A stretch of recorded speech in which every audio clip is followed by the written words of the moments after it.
something to be concerned about, and sure would appreciate a call. Again, the respiratory signs, that water, especially if it's a green diarrhea, it's hard to put much emphasis on lack of energy and poor appetite, because so many things can cause that, including the heat that we're dealing with. The issues with the eggs, the bottom two, really wants to pay attention to, because they're very, you don't see them with a lot of diseases, can be very significant. In early detection, it doesn't matter whether it's poultry disease or foot and mouth disease in cattle. If we can get on it sooner, we can isolate the areas that need to be isolated and can hopefully prevent it from spreading and not only impacting a lot of people's birds, but possibly even our economy. An avian influenza outbreak of high-path avian influenza, even in backyard birds, will affect large commercial producers because all of a sudden they lose their markets for sometimes years before we're able to gain it back. And right now, our economy doesn't need those kind of hits, and especially because a lot of times they don't affect metropolitan areas so much as this, but small communities where they may be the major employer and all of a sudden everybody's out of work. So it's important for a number of reasons.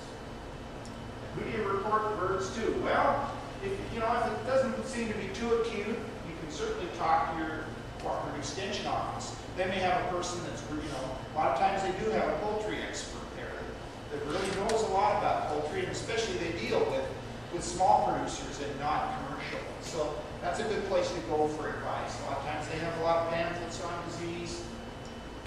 Your local veterinarian, if you've got a good relationship with him, I realize that the economics of the situation a lot of times involving a local practicing veterinarian for a sick chicken or two doesn't make a lot of sense.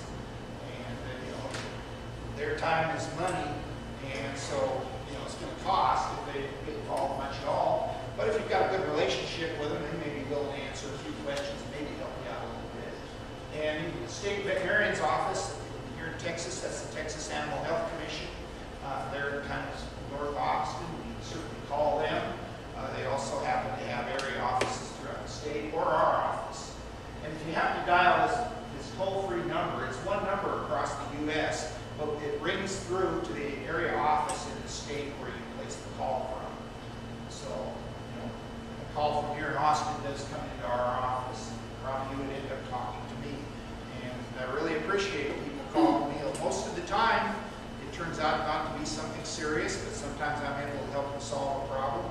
And if I'm not, a lot of times we'll send a foreign animal disease diagnostician out to look at the situation, determine whether we need to take samples, and maybe they offer some suggestions. Sometimes it's a nutritional situation or sanitation or whatever.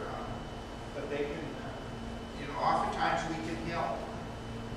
And before I forget, if you just, you do happen to have a bird that's either suddenly sick, dying, and you want a diagnosis so that you can hopefully then do something to prevent it from going wild to your other birds, one of the things you can do, and is pretty expedient, is to say if you sacrifice that bird and take it to one of the Texas Veterinary Diagnostic Lab has satellite poultry labs. One of them's in Gonzales, or you can go to College Station with it, or there's also one over at Center, which is pretty far away from here. But they're pretty reasonably priced, and they'll do a thorough course of post-mortem and cultures and everything that's needed to do. And a lot of times they will diagnose the problem for you. So if you kind of had a chronic situation that's been going on for a while and you'd like to figure out what's going on, they certainly can give assistance. We'll be glad to try to help too. So, as the slide said, and the stuff is in some of the brochures and stuff in the back, keeping your birds a distance from other people and other and rodents. I didn't mention rodents, but they can sure carry disease in it, as well as birds. Keeping things clean. Don't bring it home. Don't get it from your neighbor. And one of the things that I kept mentioning cleaning and disinfectant. Well, what do you use? Well, good old household bleach, about 1/3 of a cup a gallon, works really good if you cleaned it well. If the equipment or whatever you're using on isn't clean, it won't work very well at all. You got to get that organic material off. But bleach really does. I mean, it destroys viruses, bacteria. It's good stuff. There are some commercially available products that work as well. Maybe would work a little better in the presence of some organic material. One's called One Stroke. It's really good. That's what we pretty much use. We carry in our vehicles. If we've been on a farm where we're concerned about the disease, maybe we have to go to another one, we'll spray the tires on our vehicle, spray our boots, all our equipment with One Stroke before we move on to the next place. Another thing we do, and you may see this sometime, if somebody is visited by one of our foreign animal disease diagnosticians, they'll be wearing a white paper Tyvek suit. And that's just standard what we use. It's not indicating, it kind of looks like, oh, here's the, biocontainment people and everything, but it isn't really that. It's just, it's disposable, so when we get all done, along with disposable booties and gloves and masks, we put all that inside of a bag, spray disinfectant, and tie the top off, and then later it'll be incinerated. And so it's for biosecurity reasons. It isn't that we're worried about being exposed to anything. It's just because that way we can be sure if we go to someplace else after that, we're not taking the disease with us. But you might see that, and we've got calls about it before. And look for the signs of disease and unexpected numbers of deaths. And again, you got, really, if it's something you're concerned about, give us a call, or call the state vet's office, or whoever, but don't sit on it, because if we get to it early, a lot of times maybe we won't have to destroy your flock, and maybe your neighbor's flock too. So, I guess that's all on the presentation. I'd be glad to answer any questions. Yeah. Yes, sir. Like me, I've got a farm. We've got a bunch of different kinds of animals. We've got cows and all kinds of stuff. If I were to report a bird and it had a disease and you found it had the flu, obviously you're going to destroy the flock. I understand that. But how would that affect my other cattle? Would they be under quarantine? Or? If it was turned out to be, for instance, if it was high path AI, right, for a short period of time, yeah, you probably wouldn't be able to move animals off the farm. It's more of an area would be locked down for a period of time until we were sure we had things under control. I suppose it wouldn't specifically be the cattle or whatever, it would just behave for a period of time.